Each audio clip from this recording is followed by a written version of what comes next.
After all of your light colors are laid out, you're ready to start your medium tones, which will be just where there are shadows and depth in your picture.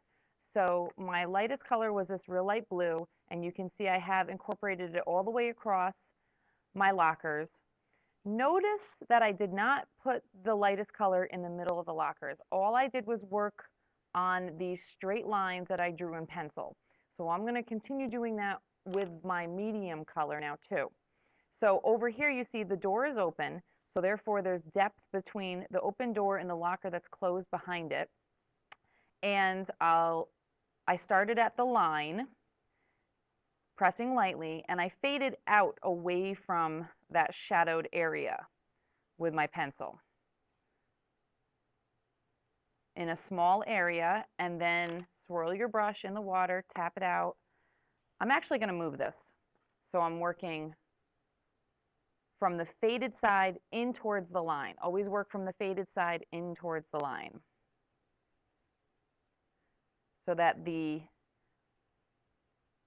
darkest color will live where that shadow should be the darkest. There you go. So right now I'm working around my monster. Behind my monster, there's depth inside this locker, and around his eyes and his body, this should be a darker area. So again, I'm going to start at the line. Always start at your line and fade out away from his eye.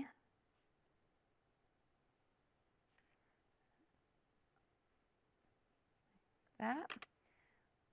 Rinse your brush and start from the faded area and work towards the line. Stop when you get to the line. Try not to go over the line if you can help it, like that. Okay. I have other little areas here, like behind the hand, that's supposed to be a little bit darker. So I'm going to add just a hint of this shadow color there.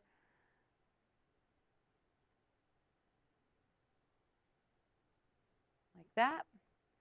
Now I'll come to this side of my monster. He is in front of these lockers. So there should be a shadow behind him cast onto the locker. So you start at the line again and you fade out. So you're lifting up on the pencil. That's the whole fading process. Lift up on the pencil. Lift up on the pencil. I'm going to do all the way around his eye. And now I'll work my way from the faded side in towards the line of his eye, all the way around.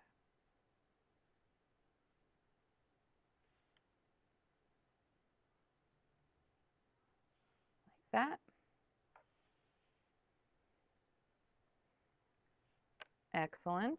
I have some spots in here. The side of the inside of the locker also needs a little bit of a shadow line because it is deeper inside the locker.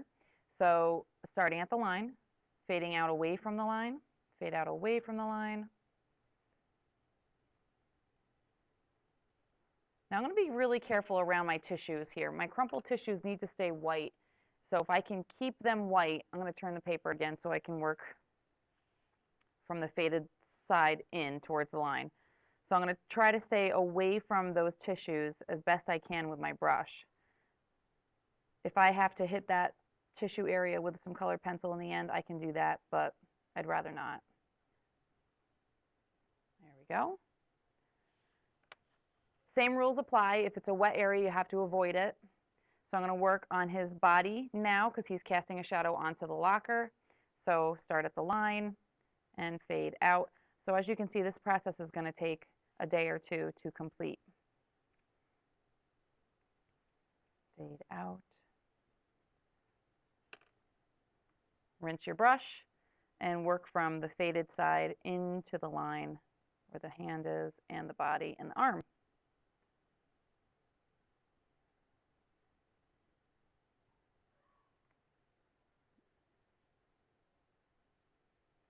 There we are. So I still have to do this area, but it's wet here and here, so I'm not going to touch it. As far as these lockers are concerned, I might put a shadow at the base a little bit, starting at the bottom line and working up, just to give it a little bit more depth and a little bit more interesting color combination to look at.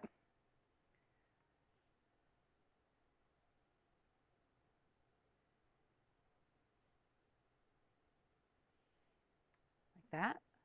That's real nice. I might do the same thing up here, and I might do a couple spots in between the lockers as well, but I still have my darkest color to use after I'm done with the medium tone, and that's going to be for the real dark, rich parts, and I'll show you that in the next video.